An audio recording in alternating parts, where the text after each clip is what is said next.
This is about whether the Fed will be able to continue to set interest rates based on evidence and economic conditions, or whether instead monetary policy will be directed by political pressure or intimidation.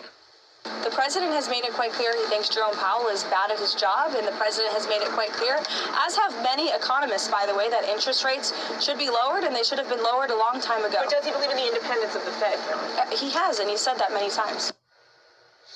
As the Fed chair and the White House press secretary joining us now to discuss this criminal investigation, Fox News chief political analyst Brit Hume. Brit, good evening.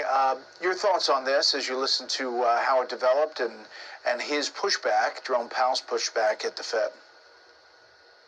Well, I'm not sure this investigation will ever go anywhere. I doubt very seriously that Jerome Powell lied to Congress in any intentional way. He may have been mistaken in something that he said, but I think he's an honorable man and has tried to serve the country honorably. That doesn't mean he's always been right about interest rates, but think about it this way, Brett. Do you think this would be happening, and does anybody think this would be happening, this investigation, if Powell had acquiesced to the president and set interest rates where the president wants, which is like what every president wants, lower. Presidents always want lower interest rates.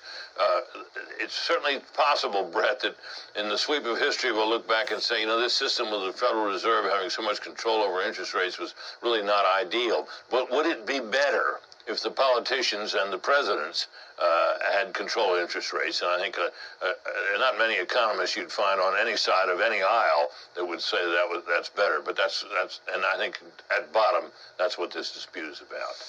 Yeah, and Britt, obviously he's getting ready, the president is, to name Powell's successor. Axios writes it this way: what's at stake in Trump's war on Powell? The next Fed chief was already set to face skepticism in financial markets over whether monetary policy will be set based on hard economic reality versus presidential whims. The fact that the administration has shown willingness to use the full might of the U.S. government, including the threat of criminal charges against the Fed chair, will make overcoming that skepticism all the harder. You buy that?